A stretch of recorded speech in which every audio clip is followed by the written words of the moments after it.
If you're watching this video, then chances are you're a huge fan of the film Ex Machina, a delicate sci-fi thriller from director Alex Garland. Ex Machina is one of my favourite films, and I often find myself coming back to watch it every few months because I've always appreciated its simultaneous balance of simplicity with the equally resonant, complex themes that run throughout. It stars Domhnall Gleeson and Alicia Vikander, and it also stars Oscar Isaac, who is an absolute gem. I'm gonna tear up the fucking dance floor, dude. Check it out. I love this movie so much that I decided to challenge myself and see if I could recreate a scene from the film with zero budget and zero resources. So here is a little look into that process. Let's recreate a scene from Ex Machina.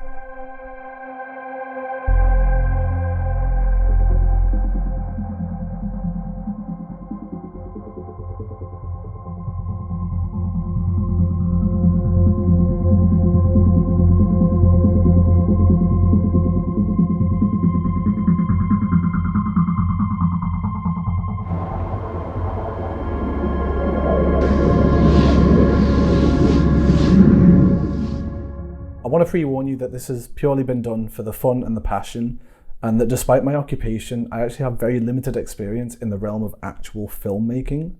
I have no crew, no budget.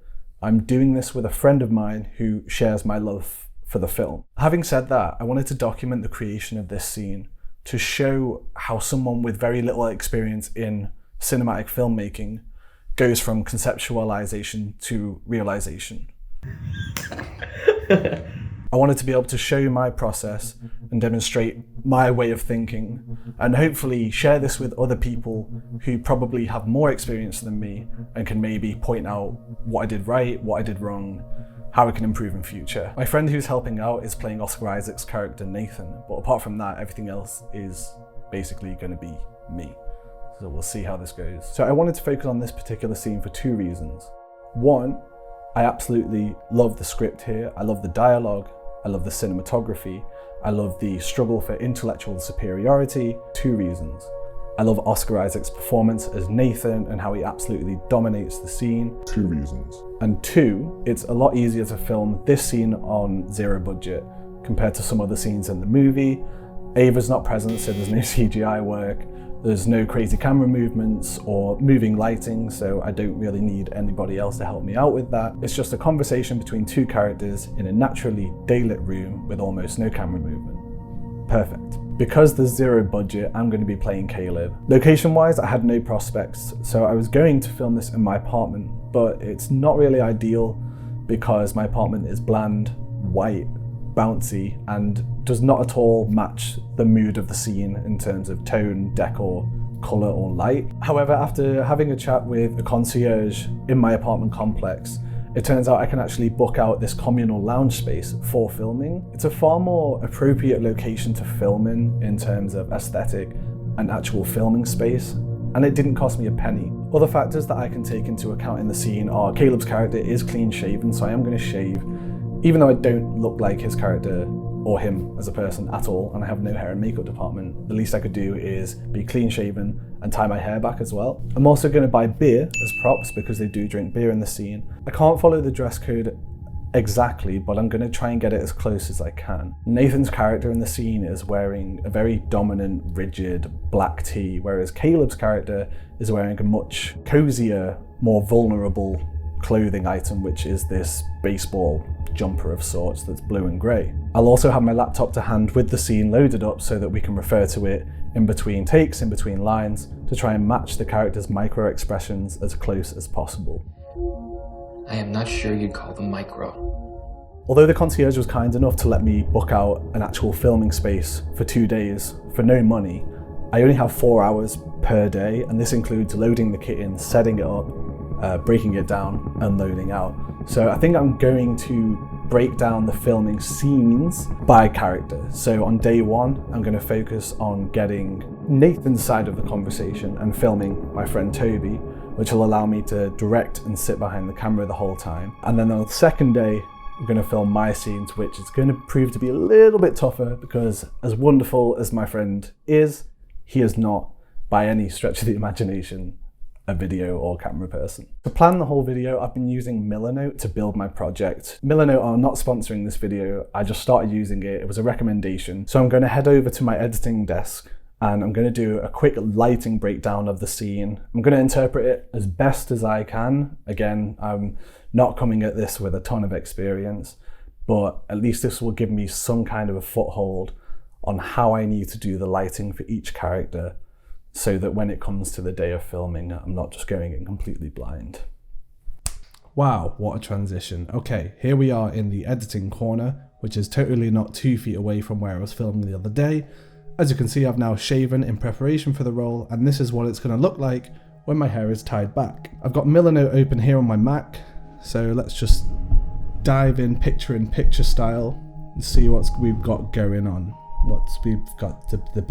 As you can see here, we've got some basic things like schedule of the day, some last minute things that I'll need, equipment checklist, YouTube video script and notes and stuff like that. Just to draw your attention here, I've got the actual clip I managed to find the clip on YouTube. I'm going to be using this on the day to refer to, just to make sure that we're getting those nuances as accurately as we can. And I pulled some stills from that video just so I can take a closer look at how the lighting is done. So if we start with Nathan, one thing I noticed is that Nathan generally is shrouded in a bit more shadow, and his shot is a bit more hazy. We've got this, let's get the drawing tool out, shall we? And let's pick a nice orange. So we've got this light that's coming from back here, as denoted by my squiggly circle.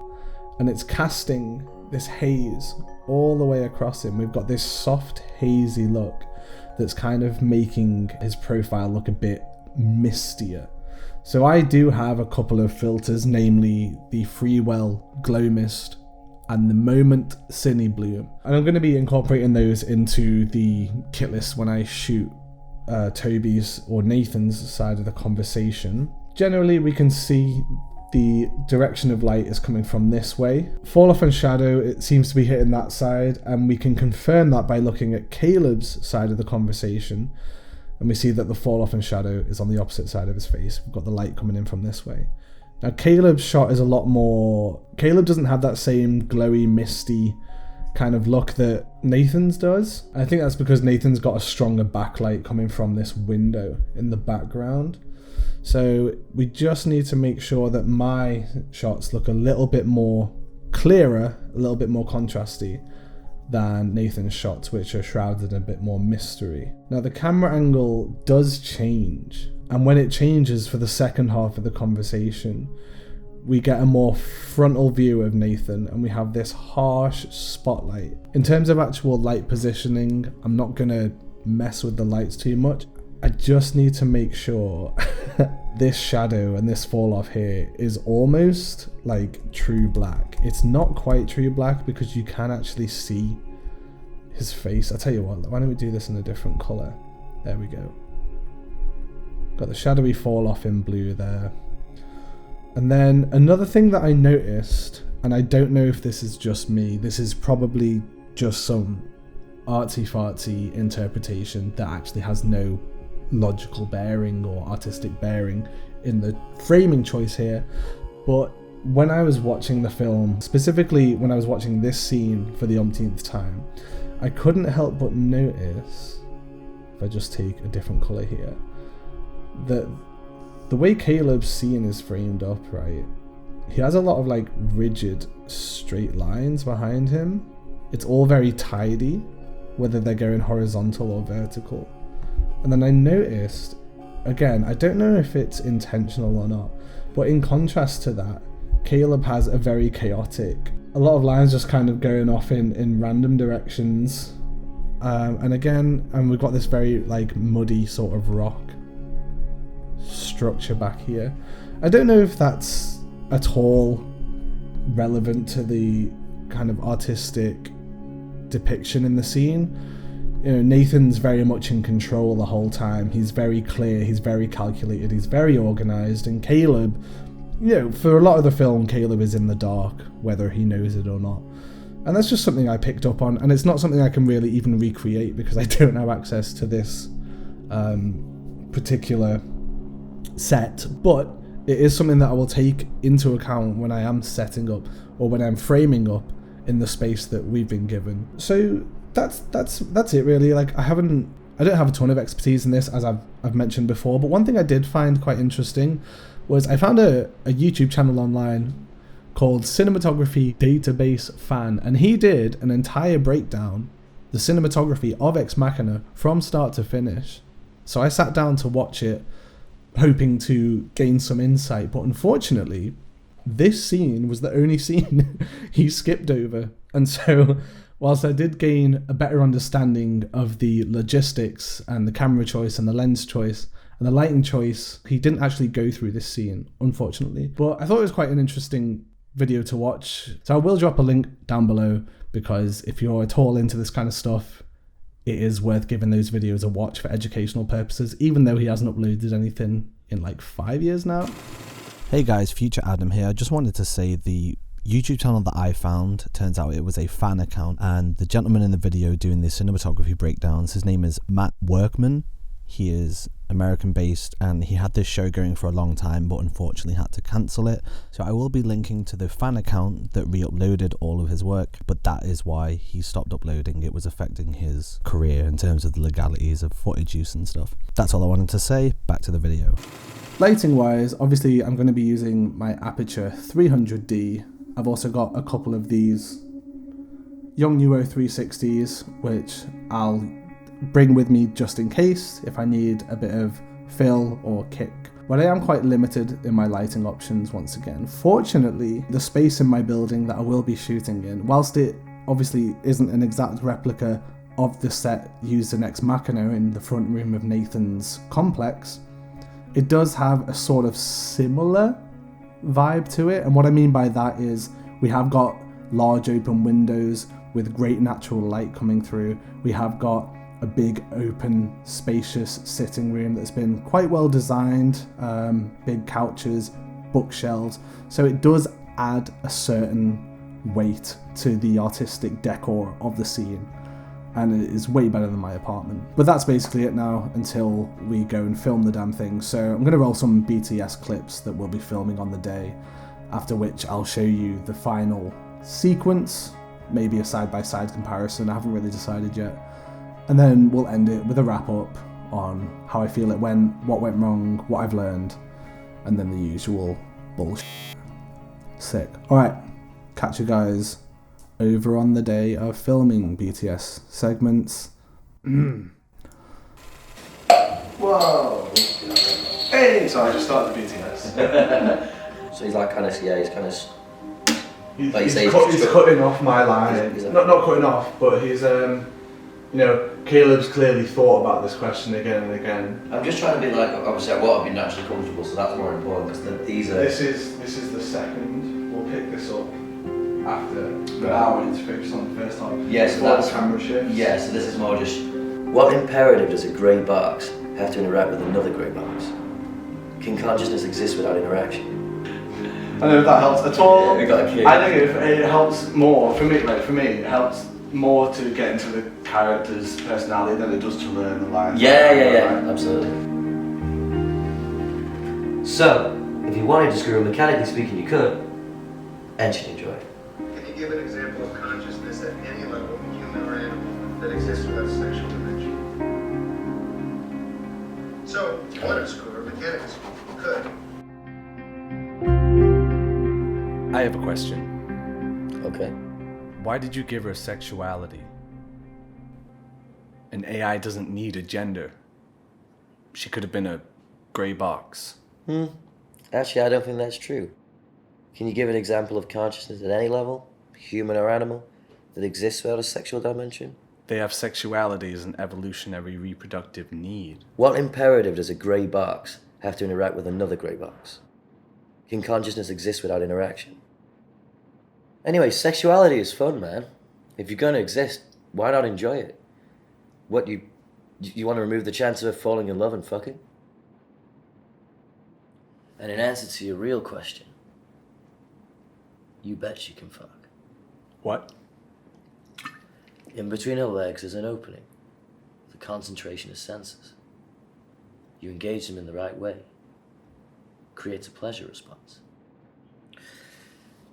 So, if you wanted to screw her, mechanically speaking, you could, And she'd enjoy it. That wasn't my real question. Oh, okay. Sorry. My real question was, did you give her sexuality as a diversion tactic? I don't follow. Like a stage magician with a heart assistant. So a hot robot who clouds your ability to judge your AI? Exactly. So, did you program her to flirt with me? If I did, would that be cheating? Wouldn't it? Caleb, what's your type? Of girl? No, of salad dressing. Yeah, of girl. What's your type of... In fact, don't even answer that. Let's say it's black chicks. Okay, that's your thing. For the sake of argument, that's your thing. Okay, why is that your thing? Because you did a detailed analysis on all racial types and cross-referenced that analysis on a points-based system? No. You're just attracted to black chicks. A consequence of accumulated external stimuli that you probably didn't even register as they registered with you. Did you program her to flirt with me or not? I programmed her to be heterosexual, just like you were programmed to be heterosexual. Nobody programmed me to be straight. You decided to be straight? Please, of course you were programmed, by nature or nurture or both. And to be honest, Caleb, you're starting to annoy me now. Because this is your insecurity talking, this is not your intellect. Come with me. So that's it. There you have it. Fun fact, it's actually been 9 months. Oh god. It's actually been 9 months since I shot that. Yeah. It's taken me forever to make a new YouTube video because of work, life, being too busy, not having the time, not having the energy, losing motivation, all that good stuff. But here we are 9 months later, I'm finally finishing this outro. Oh, that's not good. Hopefully in the next video there won't be a 9-month gap between now and then. So let's dive into this. First off, what did you guys think? For a £0 budget, not too bad, right? But there were a lot of glaring issues that only became apparent to me once I jumped into the edit. So let's break down a few of the key issues with this that really affected the overall output of the final product, starting with the most obvious one in my opinion, which you might have already noticed, the cinematic ratio. I was shooting this on my Sony a7S III at full frame. My a7S III is the only camera I own. I do not own a cinema camera that shoots in a cinematic ratio such as 2.39 to 1. My camera can't produce this naturally, so what did I do to cheat this? I brought the footage into After Effects and I used the content aware fill feature in After Effects to create missing information either side of the frame. Where this became a problem was this didn't work for every single frame, especially frames where there was either a lot of motion or where either myself or Toby were cutting off either side of the frame. So in the final product, there were some frames that had very weird artifacts on either edge, and then there were some shots where it just plain didn't work, and so I had to crop the initial shot in, making for some very tight and awkward framing, which didn't match what I was trying to recreate one bit. What would I do in future? I don't really know, short of actually renting a cinema camera or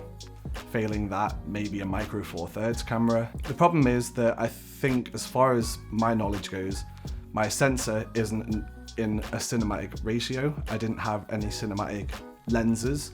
I do know that Sirui, I don't know how to pronounce that, have brought out a new range of lenses which will fit my camera. So if I bought one of these new Sirui anamorphic lenses, I am aware that this would fit my camera as they are E-mount, and then I could use D-squeeze on my Ninja monitor to achieve that cinematic aspect ratio.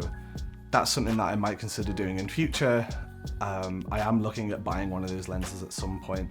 I just need to be able to justify the purchase with another creative, cinematic focused project. Next time I will also hire actors. Obviously this was a glaring issue throughout the film. It was me and my friend, Toby. I'm super grateful. Thank you so much for joining me on this fun little project. We had a blast. However, sorry Toby, you're not an actor. I'm not an actor, and I think that shows in the final product. We weren't able to deliver lines properly. Capturing the nuance of the behavior, I feel like it took us a long time. I was very stiff and wooden. Being behind the camera and being able to work with a subject or an actor, I find is a lot easier than being the guy operating the camera and having to be in front as well. But this is an issue I'm guessing that is eliminated if you actually work with a crew. If you have a small budget and you can hire a dedicated DOP, a script supervisor, etc. Beyond the aspect ratio issue, I think there were some glaring framing issues. Just in general, like my framing could have been more accurate and true to the camera angles of the scene in Ex Machina.